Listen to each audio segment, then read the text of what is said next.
کیا آپ نے کبھی سوچا ہے کہ ایک ایسا آدمی جس کے پاس نہ دولت ہو نہ طاقت نہ سہارا، وہ اچانک پورے گاؤں کا سب سے کامیاب انسان کیسے بن سکتا ہے؟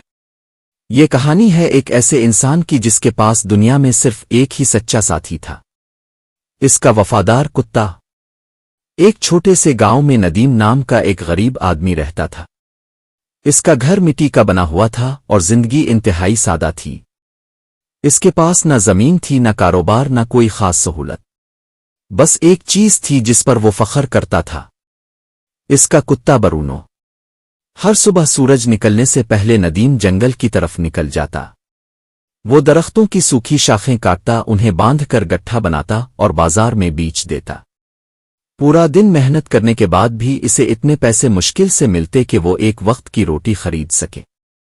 مگر اس کی زندگی کی سب سے بڑی مشکل غربت نہیں تھی، بلکہ اس کے اپنے گھر کا ماحول تھا۔ اس کی بیوی شائستہ بے حد خوبصورت تھی، مگر اس کا مزاج سخت اور زبان بہت تیز تھی۔ وہ اکثر ندیم کو تانے دیتی اور کہتی، تم میری زندگی برباد کر رہے ہو، تم سے بہتر تو کوئی بھی ہوتا۔ ندیم خاموشی سے سب برداشت کرتا رہتا۔ وہ کبھی جواب نہیں دیتا تھا کیونکہ وہ جانتا تھا کہ غصہ مسئلے کو اور بڑھا دیتا ہے۔ لیکن ایک دن ایسا آیا جب شائستہ کا صبر مکمل طور پر ختم ہو گیا۔ بارش تیزی سے برس رہی تھی، آسمان پر گہرے بادل چھائے ہوئے تھے اور سد ہوا پورے گاؤں میں سنسنی پھیلا رہی تھی۔ اسی بارش میں ندیم جنگل سے لکڑیوں کا گٹھا اٹھائے آہستہ آہستہ اپنے گھر کی طرف بڑھ رہا تھا۔ اس کے کپڑے بھیگ چکے تھے اور تھکن اس کے چہرے سے صاف نظر آ رہی تھی۔ اس کے ساتھ ہمیشہ کی طرح اس کا وفادار کتا برونو بھی چل رہا تھا۔ ندیم جیسے ہی گھر کے دروازے تک پہنچا تو دروازہ زور سے کھلا۔ سامنے شائستہ کھڑی تھی، اس کے چہرے پر غصہ صاف نظر آ رہا تھا۔ اس نے تیز آواز میں کہا، تم پھر خالی ہاتھ آ گئے ہو؟ آخر کب تک میں اس غربت میں زندگی گزاروں؟ ندیم نے آہستہ سے جواب دیا، میں نے آج بھی سارا دن محنت کی ہے شائستہ، بس لکڑیاں سستی بکی ہیں۔ مگر شائستہ کا غصہ کم ہونے کے بجائے اور بڑھ گیا۔ وہ چیخی، مجھے تمہاری یہ کہانیاں نہیں سننی، تم ایک ناکام آدمی ہو۔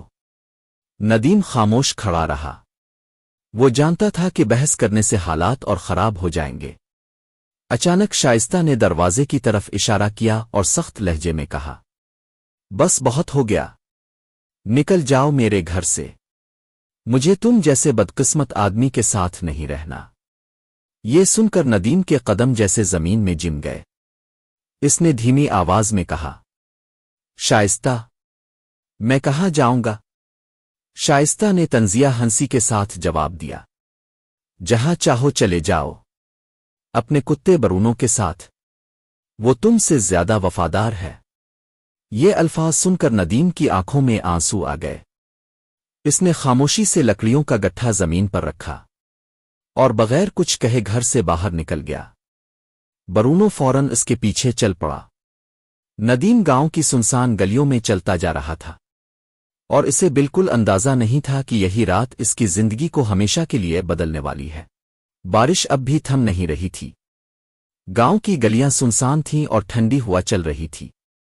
ندیم آہستہ آہستہ گاؤں کے آخری کنارے تک پہنچ گیا۔ اس کے قدم بھاری ہو چکے تھے، دل میں دکھ تھا اور آنکھوں میں خاموشی۔ وہ ایک پرانے بیری کے درخت کے نیچے بیٹھ گیا۔ برونو بھی اس کے قریب آ کر بیٹھ گیا اور اپنے سر کو ندیم کے گھٹنوں سے لگا لیا۔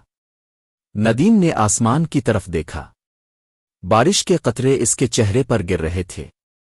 وہ دھیمی آواز میں بولا، آ اللہ، میرے پاس اس وفادار کتے کے سوا کچھ نہیں رہا، تو ہی میرا سہارا ہے۔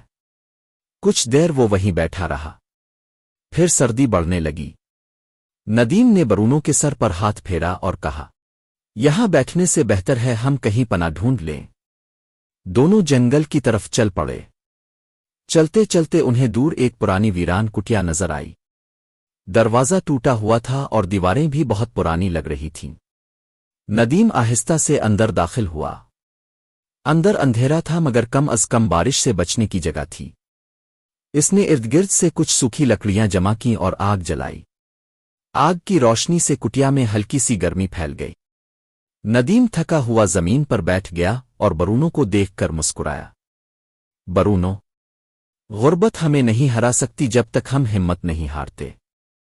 رات گہری ہوتی جا رہی تھی اور جنگل میں عجیب سی خاموشی چھا گئی تھی۔ رات گہری ہو چکی تھی۔ کٹیا کے اندر آگ کی ہلکی روشنی پھیل رہی تھی اور باہر بارش کی آواز سنائی دے رہی تھی۔